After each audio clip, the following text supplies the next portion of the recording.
नमस्कार, जोहार। कशिश न्यूज के डिजिटल प्लेटफॉर्म पर आपके साथ मैं हूं दीपक शर्मा। इस समय एक बड़ी खबर आ रही है और बड़ी खबर झारखंड की सियासत में भूचाल मचाने वाली है। जी हां, हेमंत सोरेन और कल्पना सोरेन अचानक से दिल्ली पहुंच गए और किसी को इसकी भनक तक नहीं लगी। दरअसल हेमंत सोरेन और कल्पना सोरेन का एक महत्वपूर्ण मुलाकात तय हुआ था।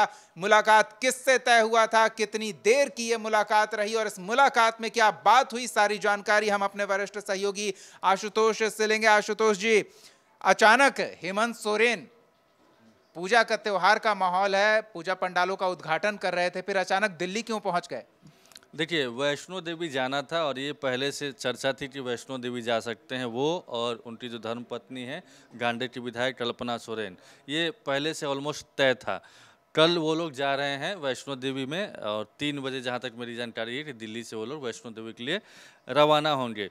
इसी बीच में आज बिल्कुल सही कहा आपने कि सडन ये कार्यक्रम बना है। चूँकि दिल्ली में आना तय था या फिर मुलाकात तय था ये पता नहीं है, लेकिन हाँ, आए भी और मुलाकात भी हुई है।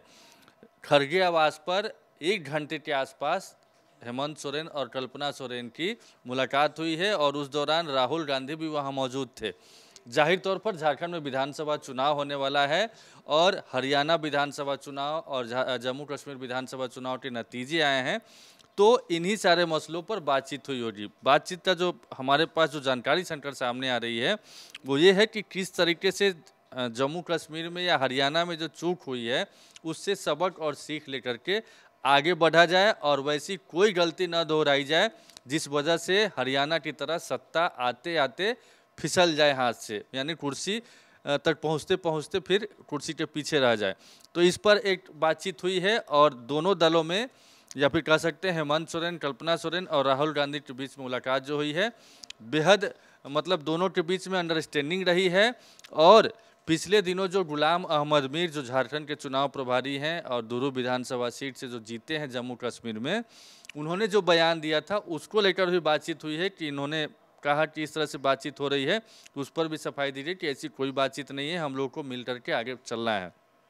सीटों की जो डिमांड है, 35 सीटों की डिमांड कांग्रेस की तरफ से की गई थी, उस पर बातचीत हुई है। और एक जो जानकारी छनकर सामने आ रही है कि एक रफ खाका तैयार कर लिया गया है कि कितनी सीटों पर कांग्रेस लड़ने जा रही है, यानी 33 मतलब 31 पे पिछली बार 2019 में चुनाव लड़ी थी और 35 की डिमांड है, जबकि 2 प्लस हो गए थे विधायक, तो 16 प्लस 2 18 हो गए हैं। तो उस 20 का रास्ता भी निकाल लिया गया है। चौंकाने वाली बात ये हो सकती है कि बहुत मुमकिन है कि आज चूँकि 1 घंटे तक बातचीत हुई है और तीनों प्रमुख नेता हैं, बड़े नेता हैं, 1 घंटे का समय निकाला है उन लोगों ने, तो ज़रूर जो जानकारी हमारे पास आ रही है कि इन लोगों के बीच में ऑलमोस्ट हर मुद्दे पर बातचीत बन गई है। कौन सी सीट एक्सचेंज होगी इस पर भी सहमति बन गई है, कौन सी सीट इनके खाते से वाम दल को दी जाएगी इस पर भी बातचीत हो गई है। इसके अलावा सरकार बनने पर क्या भूमिका होगी इस पर भी बातचीत हो गई है।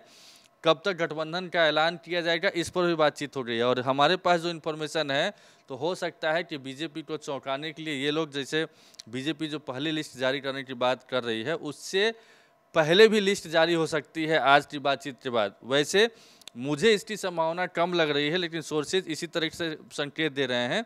चूँकि जो एक स्ट्रेटेजी जेएमएम की या इंडिया गठबंधन की ये भी है कि बीजेपी किन उम्मीदवारों को टिकट देती है उसको देख करके तब हम अपने उम्मीदवार उतारे। वैसे मैक्सिमम सीटों पर ऑलमोस्ट उम्मीदवार भी फाइनल है इंडिया गठबंधन की तरफ से।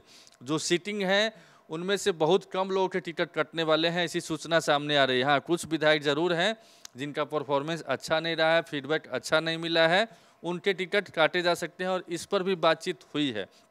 तो एक खाका तैयार हो गया है और आने वाले दिनों में वैष्णो माता के दर्शन के बाद विजयादशमी जैसे ही खत्म होगी, इंडिया गठबंधन में भी हलचल तेज हो गई है। इनफैक्ट चूँकि इससे पहले देखा जा रहा था कि सिर्फ एनडीए में ही और खासतौर पर बीजेपी ही लगातार कैंपेनिंग कर रही थी, बैठकों पर बैठक कर रही थी। चुनाव समिति की बैठक भी हुई थी, संसदीय बोर्ड की बैठक भी दिल्ली में हुई है, केंद्रीय चुनाव समिति की बैठक में आधिकारिक ऐलान की भी बातें सामने आ रही कि कौन कहाँ से और कितनी सीटों पर लड़ेगा, आजसू और जेडीयू को कितनी सीट दी जाएगी, चिराग पासवान को दी जाएगी नहीं दी जाएगी।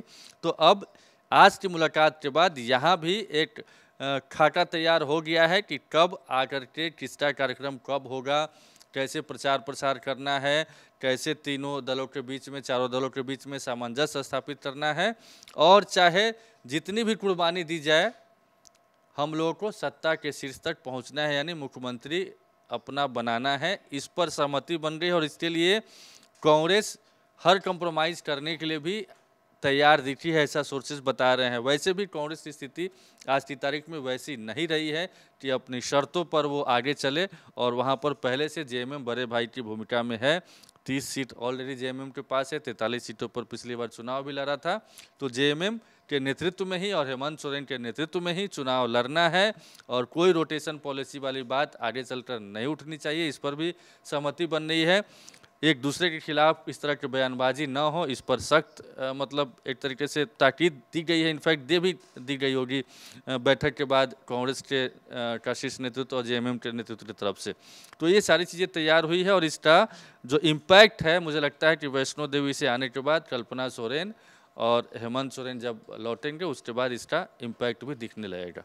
बहुत बहुत धन्यवाद आशुतोष इन तमाम जानकारियों के लिए। तो स्पष्ट है कि सब कुछ फाइनल किया जा चुका है। अचानक भले हेमंत सोरेन मुलाकात के लिए पहुंचे थे, लेकिन उनका दिल्ली दौरा पहले से प्रस्तावित था, और इस दिल्ली दौरे से सीधे वैष्णो देवी दर्शन के लिए जाने वाले हैं हेमंत सोरेन और कल्पना सोरेन।